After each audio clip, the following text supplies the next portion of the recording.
Madame la maire, chers collègues, l'eau se pose aujourd'hui comme une préoccupation majeure à l'échelle mondiale.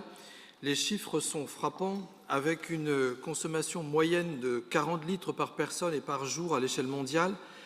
La France fait face à des défis encore plus sérieux, avec une consommation atteignant 149 litres par habitant. Cependant, ces chiffres ne révèlent qu'une partie du problème. Dans notre pays, près d'un tiers des départements sont déjà confrontés à une pénurie d'eau. La pollution de l'eau représente également un défi important, notamment dû à l'agriculture intensive, à l'industrie et aux rejets urbains. Les nitrates, les pesticides et autres produits chimiques agricoles contaminent les rivières et les nappes souterraines, altérant la qualité de l'eau potable et mettant en péril les écosystèmes aquatiques. La surexploitation des nappes souterraines est une préoccupation grandissante. Certaines régions font face à des pénuries chroniques d'eau douce en raison de la sécheresse et de la surconsommation. Il est donc crucial de mettre en place des mesures pour faire face à ces conséquences.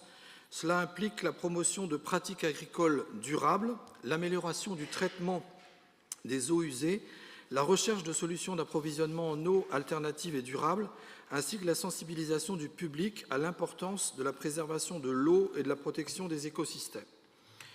La gestion inégale des ressources en eau est une réalité en France, avec des disparités régionales. Certaines régions bénéficient d'une quantité d'eau presque suffisante, tandis que d'autres font face à des problèmes d'approvisionnement et de distribution. Je pense notamment à l'accès limité à l'eau potable et à la pollution de l'eau par le chlordécone dans certaines parties du territoire d'outre-mer, en particulier en Guadeloupe, contribuant ainsi à une situation d'urgence en matière de santé publique. Sur notre territoire, une enquête menée par Eau du bassin rennais a révélé que la sécheresse de l'année précédente a sensibilisé les habitants aux questions liées à l'eau. Près de 3 600 personnes ont répondu à cette enquête, témoignant d'un intérêt croissant pour la disponibilité de l'eau. Les habitants manifestent une volonté de changement et envisagent de modifier leurs habitudes de consommation. Comme l'a souligné notre collègue Michel Demolder, président de la commission de l'eau du Sage-Vilaine, auparavant, nous nous préoccupions uniquement de la qualité de l'eau, mais désormais les habitants se soucient également de sa quantité disponible. Face à ces défis, des actions sont entreprises pour améliorer la situation de l'eau sur notre territoire. Par exemple, Rennes Métropole adopte une approche proactive pour faire face à la sécheresse et garantir un approvisionnement en eau durable. Les mesures comprennent la réduction de consommation d'eau, l'amélioration de l'infrastructure hydraulique, la promotion de pratiques agricoles résilientes, la diversification des sources d'approvisionnement en eau et la gestion intégrée de l'eau en collaboration avec d'autres acteurs.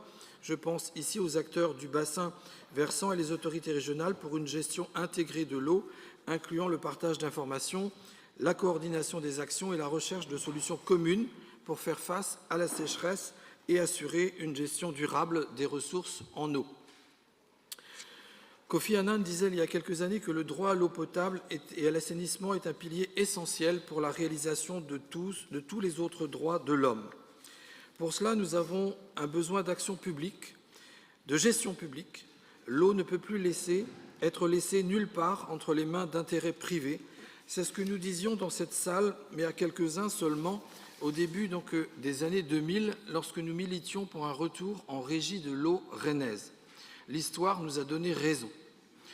Cependant, sur l'eau, mais comme sur les autres sujets environnementaux, nous gagnerions très certainement à nous extraire du bruit médiatique, de la confrontation violente parfois. Les sujets environnementaux sont complexes, les transformations difficiles. Tout cela imposerait, comme le soulignait récemment Jean-Louis Borloo, de transcender le calendrier électoral et parlementaire pour qu'une action au long cours et déterminée puisse être menée. Force est de constater que nous en sommes encore loin. Je vous remercie.